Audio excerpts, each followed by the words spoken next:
سبحان رب السماوات والأرض رب العرش عما يصفون فذرهم يخوضوا ويلعبوا حتى يلاقوا يومهم الذي يوعدون. Ingin surga, mempertahankan akidah, harus mengorbankan nyawa. Sekarang coba kita bayangkan saat ini, kadang-kadang kita sekarang ini merasa tenang aja. Kadang-kadang kita hanya mikirkan diri sendiri. Bagaimana anak cucu kita selanjutnya? Apakah Islam ini akan tetap bertahan di negara kita? Allahu a'lam. Kita tidak tahu. Apakah Islam ini akan menjadi Islam yang selalu murni mengikuti sunnah Rasulullah SAW bertahan di negara kita? Belum tentu.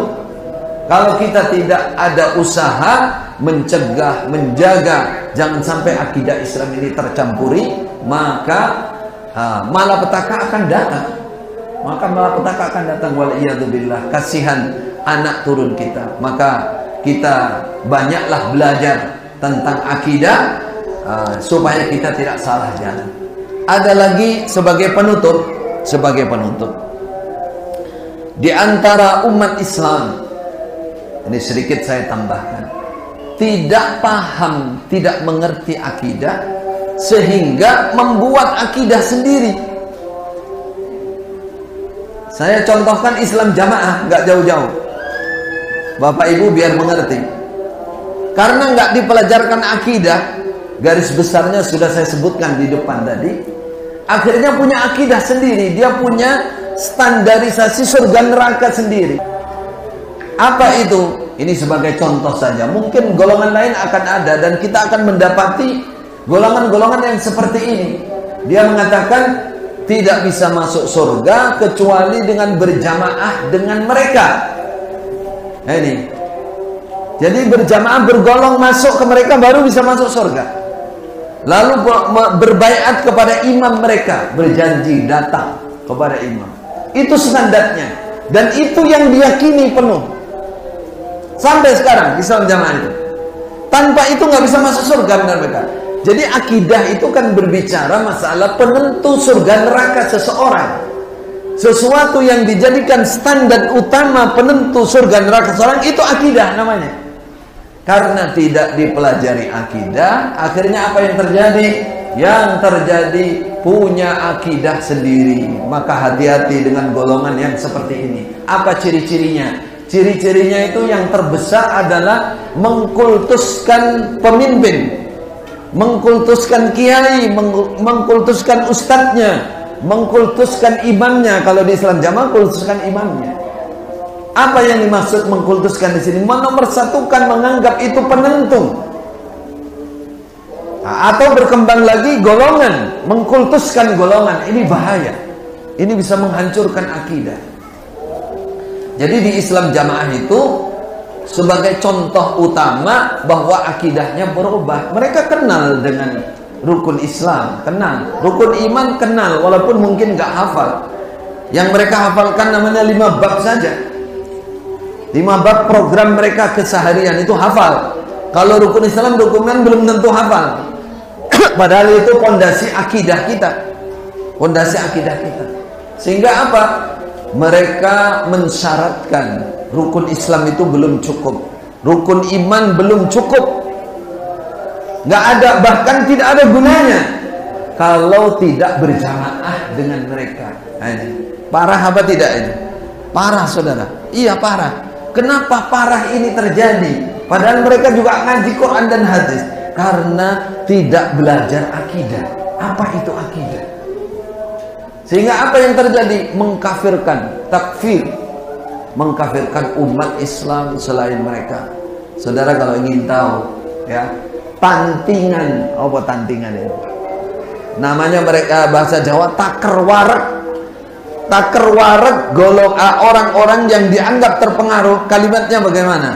Dari pusat itu, dari keimaman pusat. Tanyakan dia, kamu berani nggak mengkafirkan Muhammadiyah?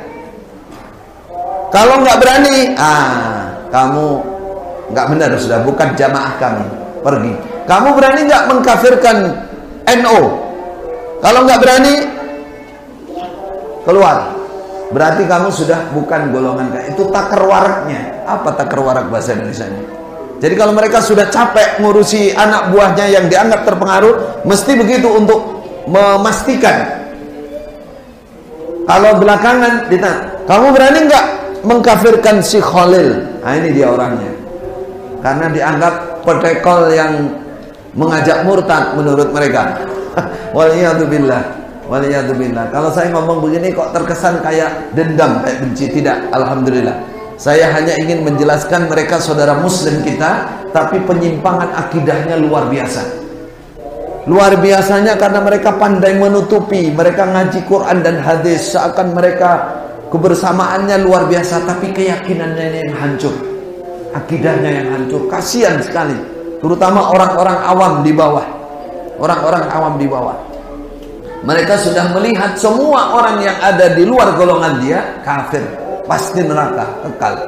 Ini penyimpangan akidah yang luar biasa, dan ini bid'ah akidah yang termasuk paling pertama dalam Islam.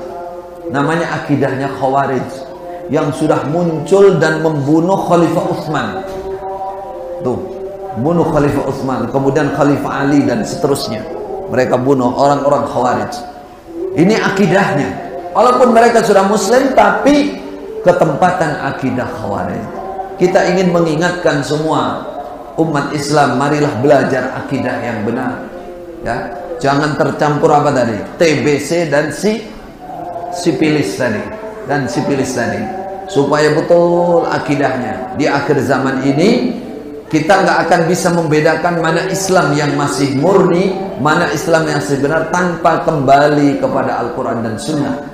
Tanpa sungguh-sungguh meneliti akidah yang dilakukan, yang dicontohkan oleh Rasulullah dan para salafus saleh, ulama-ulama terdahulu yang betul-betul memegang akidah yang masih murni, yang masih pasti. Ya ayyuhalladzina amanu taqullaha haqqa tuqatih wa la tamutunna illa wa antum muslimun.